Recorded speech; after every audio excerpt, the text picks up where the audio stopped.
Hello, everyone. How are you today? I'm Kelly Lee Sappenfield, and today we're going to talk about finding our voice and embracing our unique selves. But first, let me introduce myself. I'm Kelly Lee Sappenfield. I'm a fifth generation metaphysician, soul evolution coach, speaker, and author. My mission is to help you find your voice, get spiritually connected, get to know the metaphysical principles and tools and how the universe and spirit works together so that you can combine that with your humanity and living on this planet, being spiritually connected and having the life of your dreams, your wants, your desires. And one of the very essential points to this is embracing your uniqueness, finding your voice. We are not here on this planet living this experience to be a cog in the wheel. We were born being unique, and we need to embrace that. When we embrace what makes us special and we acknowledge what makes us special, now I'm not talking about in an egotistical way. I'm talking about in a self-acknowledgement that we understand that we are worthy, the exact same as anyone else, and that we were put here with unique gifts, unique viewpoints, unique knowledge, and we're here to share that. We're here to share being our unique selves. And by doing that, when we acknowledge that within ourselves, this is who I am. I'm Kelly Lee Sappenfield. I'm not some Jane Doe or John Doe that's just going along being like everybody else, fitting in, right? It's not your job to fit in. It's your job to be you and acknowledge who you are and what makes you special. And by acknowledging that, then you find your voice and you find your courage. You find your passion. You find your drive. No one should be put in a closet. No one should be told, sit at the kids' table and don't speak during dinner time as an adult. But a lot of us do that. A lot of us put ourselves in a closet. We hide. We don't embrace ourselves to the point to where if you're in a business situation and you're woo-woo, that you would acknowledge your woo-woo-ness. If that's even a word. I made it a word. It's now a word. Anyway, so when we embrace what makes us unique, be it the fact that for the first 4 years of my life, I barely spoke. I'd point to things. I'd let people know what I wanted, but I was pretty much nonverbal. And then I went through 12 years of speech therapy. And I still get tongue-tied all the time. The more you watch me, the more you'll know this. I get tongue-tied. It's just how it is. And I acknowledge it. It's one of my quirks. And it wasn't that I didn't have a voice when I was young.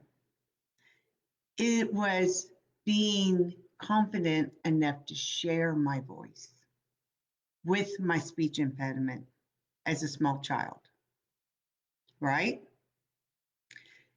Take that into adulthood. And how easy is it for society to want to put us all into these little boxes, nice and neat? You know, like me. Oh, you're a 50-year-old white female. So you should go in this particular little box because we say you should go in this particular little box. I don't fit in any particular little box. I am uniquely, look, there I go. See, I am uniquely me. And you need to own what makes you special, what makes you unique.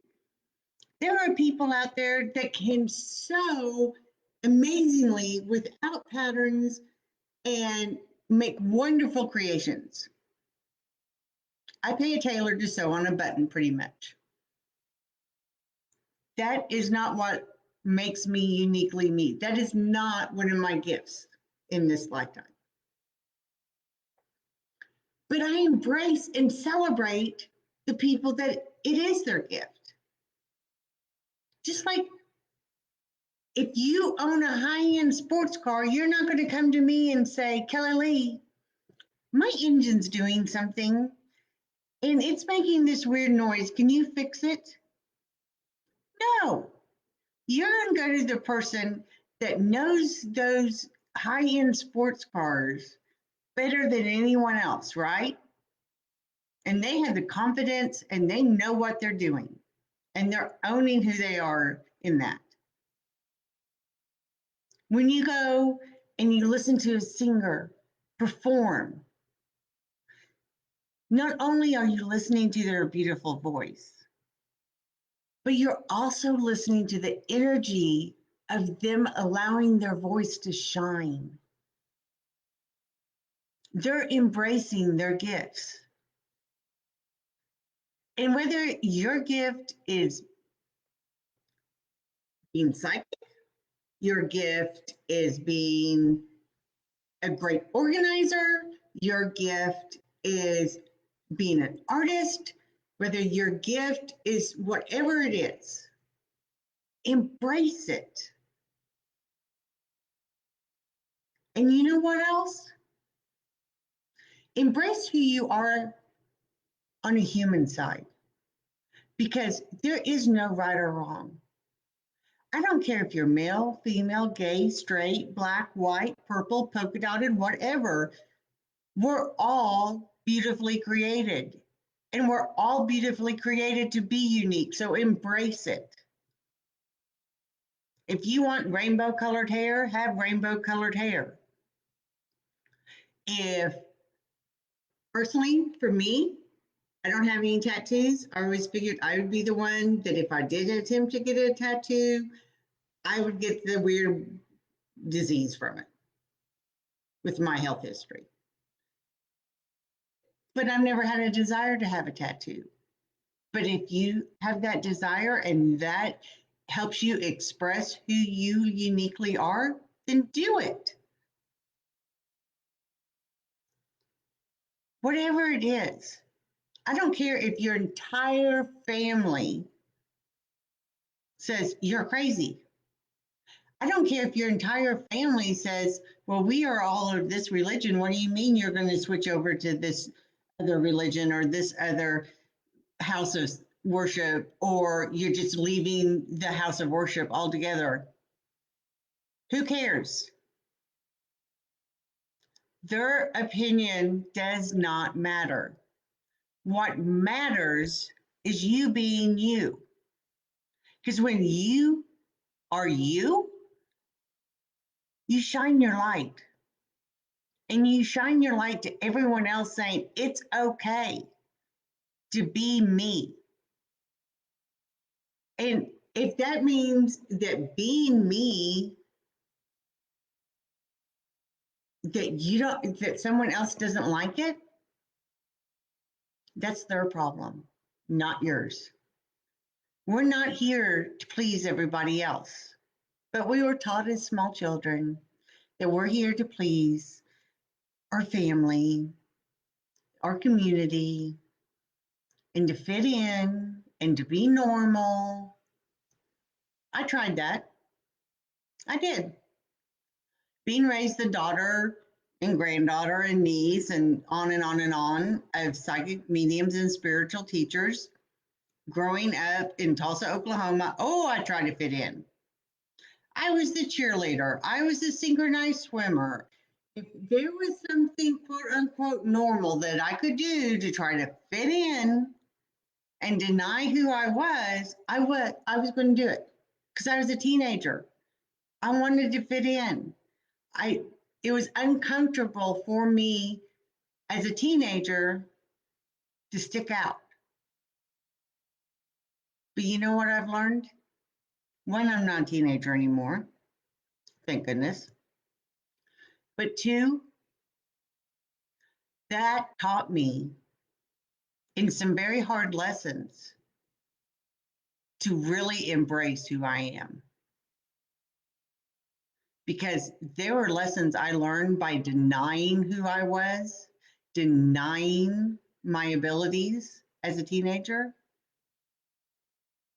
that I wouldn't wish on anybody.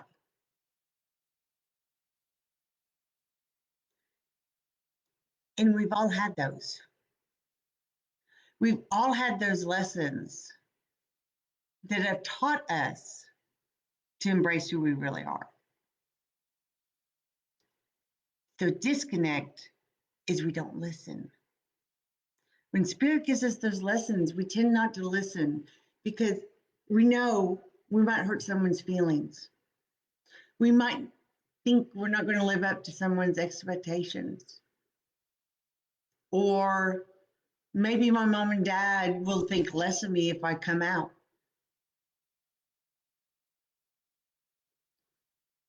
You know what? It's more worth you having the self esteem and self worth and self knowledge of who you are than anybody else's opinion on the planet. I don't care who that person is. No one else has the right to say you can't be you. You have to find your voice. If you really want to be spiritually connected and you really want to live that dream life that you keep visioning in your head, it's essential to own who you are first. Now, if that is, everyone says go to yoga and you're like, I hate yoga, quit going to yoga to fit in with them. Say, sorry, yoga's not my thing. I know it's supposed to be this great and wonderful thing and all this other stuff, but I just can't get into it. And maybe your thing is CrossFit. Go to CrossFit or whatever it is. But how many times do we tag along and do stuff because, well, everyone else is? Or everyone else in my community, because I live in a small community, goes to the same house of worship. And if I quit going, they'd all talk about me. I find out all the time people are talking about me behind my back. Sometimes I'll say, oh, really? What did you have to say? And sometimes I'm like, okay. And usually if I ask, what did you have to say? I'm looking to see if there's something I can learn. And what I mean by that is, did I unintentionally come off as mean, arrogant, or anything like that? Or maybe they were talking about me in a good way. And I'm picking up on it intuitively. And so maybe that's an avenue I can explore to make new connections and meet people and work with people and help people. Because you know what? Most of the time when they're talking about you, they're talking about you in the sense that, ooh, I don't know how she does it, or I don't know how he does it, how they're so confident. And I've had people tell me, well, I can't let my woo woo self out because if I did, my husband's job and his coworkers, or um, you know, my mother would be embarrassed if I said something in front of her friends or something like that. You know how many times I've heard that? How many times I've heard people have all the excuses in the world. They can't be them. My husband works for one of the largest corporations in the world. Everyone that works with him, they may not understand what I do, but they know what I do. We can be at corporate dinner parties, we can be at corporate events or whatever. If they come up and talk to me and I talk to them, it won't be long till, if I'm meeting them for the first time, they're like, "Oh, Kelly Lee, what do you do?" I tell them. I don't say, "Oh, I'm just a housewife following my husband around the world in his career." I am a wife, and I gladly follow my husband around the world in his career because guess what? I freaking love to travel, and I've gotten to see so many places in so many countries because of it. But never, ever do I say not what I do. The only time I've ever literally not told someone completely what who I am and what I do is when I was in a country that I could get arrested for it. And that was self-preservation. But other than that, I've reworded it. I didn't deny it, I just reworded it. I just said I'm into metaphysics and I teach meditation and I help people come in to realize what they are, who they are, and what they want to do and what they want to become. And that was language that was perfectly then acceptable in the country I was in, as opposed to saying I'm the daughter of a psychic medium, fifth generation metaphysician, and a soul evolution coach. But I didn't deny who I was. And I really want you to hear this.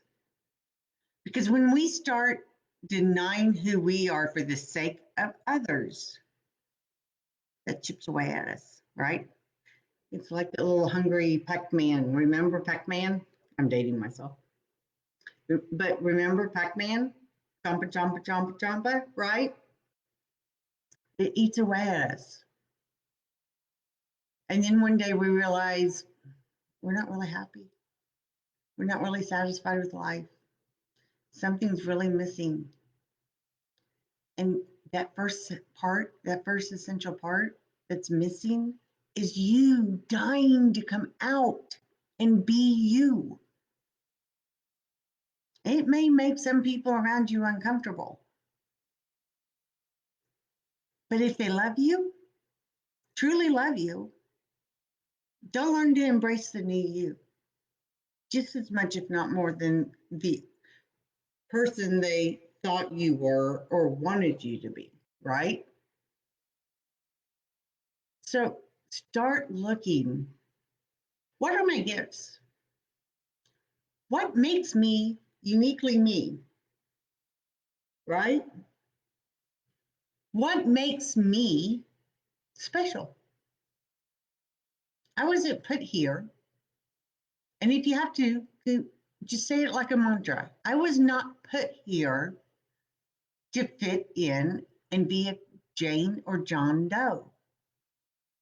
I am, say your name, and what makes me uniquely me is, and then fill in the blank. And it's a huge blank. I understand that because there's not just one component to us, but you have to embrace it. And when someone tells you not to, trust me, It's a red flag. Why can't they like you for you? That's on them, not on you. They love to try to put it on us, right? Well, if you would just do da da da da, excuse me, or you would just act this way, or you would just believe this way, or you would just fill in the blank, right? Then everything would be fine. No, everything's not fine. Because you being unhappy and miserable and feeling like half of your soul has been chomped away from the little Pac-Man character, figuratively, then yes, something's majorly wrong. And what's majorly wrong is you finding your voice. When you find your voice and you start acknowledging who you are, people come and greet you to who you are. They will acknowledge it. They will embrace it. And you know what? You may lose some friends over it. And if you do, were they friends worth having? Because if they're truly friends, truly family, then they're going to be like, it's about damn time you started accepting who you were and raising your voice and being you. Not, you should sit down, shut up, and be quiet in the corner. Women or men should never be told to sit down and shut up and be quiet for any reason. As long as you are not infringing on anyone else's rights, and I know this is an extreme example, but if you're a pedophile, I am not talking to you. That is not an okay way of expressing you. But what I am saying is, you're not. You're not that person. You're the person that just needs to find their voice and speak up. And if it takes you a little time to figure it out, that's perfectly fine. Chances are you don't have to go through 12 years of speech therapy to be able to speak. I think it is very important for all of us to get to know ourselves. Because when you get to know yourself, then you get to manifest the life that you want. Not the life your parents tell you to want. I mean, how many times have we heard, you should grow up and be a lawyer? You should grow up and be the family business. Well, if this was 500 years ago and you were the carpenter's son, yes, you were expected to be the carpenter. We do not live in that day and age anymore. It doesn't matter what your parents, what anyone else wants you to do. You need to do what you want to do. And if that means totally changing up your life, then totally change up your life. And don't give a flip what anyone else says.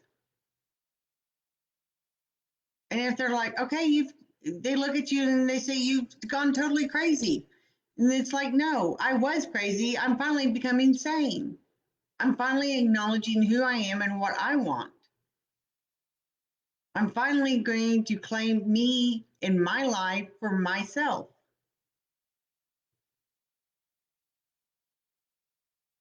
And if they think that's crazy, you know what that means? They're jealous. That's what it means because they can't do it. How many people have had to deal with someone being hateful and they're being hateful because they're jealous? That's how jealousy works itself out. So when you start getting that pushback and that blowback, tell them, I honor that that's your opinion, but I'm still going to live my life for me, for my dreams, my wants, my desires.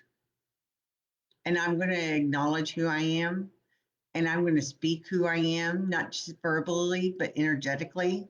And I'm going to embrace my unique talents and gifts. And I'm going to celebrate what makes me unique. I'm no longer going to be just beige Betty in a beige world. Now, granted, I have a really close girlfriend that I always joke with her that she's color adverse because every time she goes to paint her house, it's a different shade of beige. And I have had houses that have had all white walls. I've had houses that have had every room had a different color of a wall.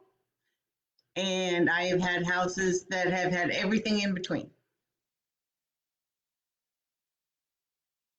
That's because I acknowledge my energy changes. And as I grow and evolve, what makes me uniquely me evolves and changes as well. God knows the vision I would have had for me at 50 when I was in my 20s is nowhere near the vision I have for me at 50 now. And that's perfectly normal. And that could be from 20 to 30, from 30 to 80, it doesn't matter. We are supposed to be evolving and changing. But when we evolve and change and we acknowledge who we are and we're embracing our gifts and we're embracing our uniqueness, then we're really evolving and changing at our highest potential. We're living the life that we can't even really imagine a year out, 2 years out. But when you're just brown Betty in a beige world, you're going to get a beige world. And you're going to get a beige world where chances are you feel disconnected, you feel burned out, you're overwhelmed, you're not happy, and you're wondering if, do I really have to go through another day like this, another month like this, another year like this? And the answer is no. But the first key is really acknowledging who you are. And you may think, oh, I know who I am. Okay. If I went up to the 10 closest people around you, would they give me the same description that you would give me? You go up to the 10 closest people around me and you say, it's Kelly Lee Woo Woo, and they're going to be like, oh, yeah. They know who I am. I don't hide it. So, but are there parts of you that you're hiding? You know how many times I've heard that, oh, my spouse has no idea about anything about this with me. And it can be something as simple as they like to garden.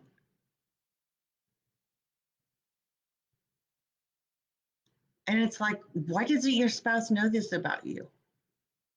Well, because they don't like to garden. And so I don't even tell them because if I did, I'd get all this blowback about it. Really? And let alone if it's comes to spirituality and maybe you're not resonating with where you are and owning that up to your spouse and to yourself. Because if we can't own up who we are to those closest to us, that means we're not owning up to who we are to ourselves. Because those closest to us should be our safe space to be completely who we are. And I know people that have gone to New Age metaphysical conferences and said, Their spouse thinks they're at a training seminar. Really? I guess in a way you could say it's a training seminar. But if you don't feel free enough to tell your spouse that you're going to a conference, a metaphysical New Age conference, what does that have to say about your voice and you being free to use your voice? I really want you to think about this. And if you need help explaining and getting into the details of, okay, I've so lost track of who I really am, I don't even know where to begin. Then set up a 30-minute free consultation with me. It's on my website. You click the button, and here in a minute, I'll put it in the comments. And let's find out who you are. Let me help you find your voice. Because once you find your voice, you're going to notice such a massive change right there in your life, and a change for the best. One that it's a truth that once you know, you'll never go back from. And you'll be so grateful you didn't. Now, a couple of housekeeping notes, a couple announcements. This weekend, I'm speaking at East West, or for East West Bookstore. I was supposed to be speaking in see, there I go again, person, but COVID, right? So it is a Zoom call, so it doesn't matter where you are in the world, you can join in. It's Saturday, June 27th. I'm speaking on You Don't Have to Die to Transform. And I talk about my near-death experiences and my own transformation, and hopefully how you can go through that without actually having to go through the health crisis I did. And then on the 28th, Sunday, I'm speaking about soul vibration and the evolutionary path of your soul, and how one's soul vibration dictates how they communicate and how they give and receive love. And also the 4 ways that we raise our vibration, whether we do them consciously or unconsciously, they're always happening, because one of the main reasons we're on this planet is to elevate and evolve and grow our soul's vibration. So those 4 ways, you can either do it consciously or you can do it unconsciously. But let me tell you, life is a hell of a lot better when you're doing it consciously than when you're doing it unconsciously.